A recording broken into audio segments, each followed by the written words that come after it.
I came from the mud. There's dirt on my hands. I'm interested in the question of COVID and mental health and the health of the larger society and the economy that ensues from what we are facing now as we look at the pandemic and the international worldwide crisis that it has created and continues to create. I see that there are several elements to this crisis. It's partly a crisis of physical health. It's partly a crisis of mental health. It's partly a crisis of identity, and it's partly a crisis of economic coherence. And all these aspects of it need to be addressed and need to be well understood.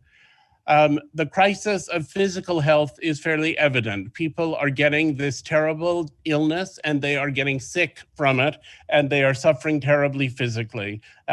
People are dying. People are going through experiences of great pain. That part of it is very apparent, I think, to everyone. It's also been a crisis of social health. It's a question of how we structure our society. It's a question of how we respond to the increasing awakeness that there seems to be on issues of racial equality and other profound social issues. We are at the moment at a time when there is a lot of dictatorial ruling going on in various parts of the world, including the United States and Brazil, with people who are not interested in pursuing the aims of science, but who instead insist on political advantage within the structure of what's happening. So that is a social crisis. I'm going to dwell a little bit on the mental health crisis because I think it's the one of which people are in some ways least aware and which has often been neglected, and on the way it ties into the economic concerns that we have.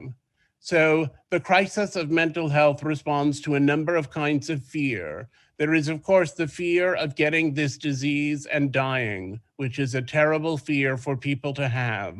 There is the sadness that comes with bereavement for everyone who has lost someone they love and care about. There is the reality of financial hardship, of people who have lost their jobs, of people who have lost their incomes, of a vast number of people who are left damaged by the disruption in the economy and the employment status of their nations.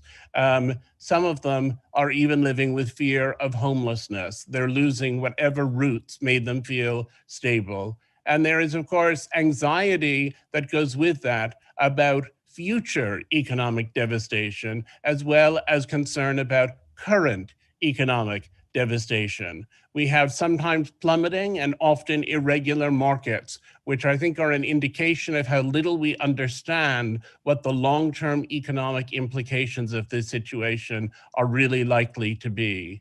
We have a great fear of unleashed bigotry and racism in particular. Some of us fear that democracy as we've known it is dying and that we will find it wrecked on the far side of this experience.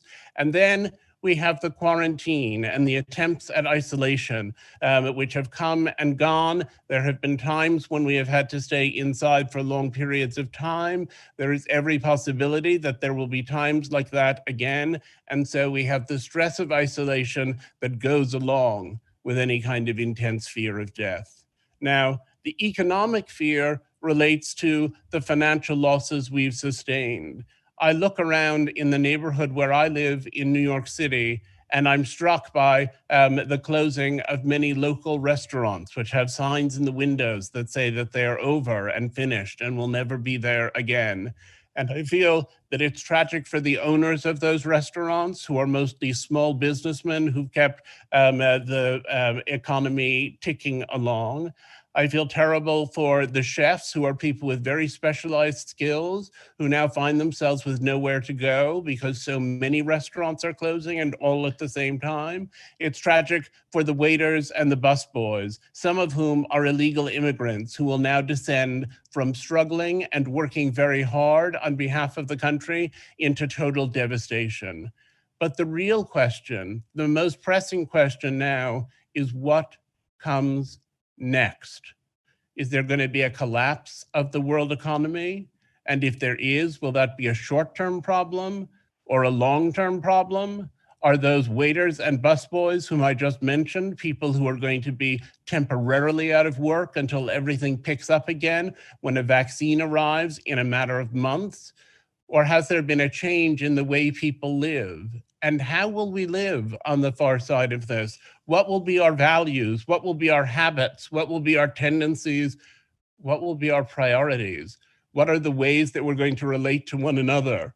Will we go back to eating in restaurants in the way that we did? Will we go back to participating in the economy in the way that we did?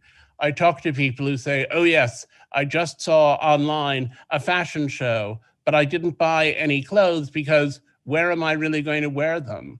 Will we go back to a consumer economy in terms of everything there is other than groceries? People are holding back, and the long-term consequences of that holding back are always going to be dire. So it means that because we don't know what post-COVID life is going to look like, we don't know how to make plans.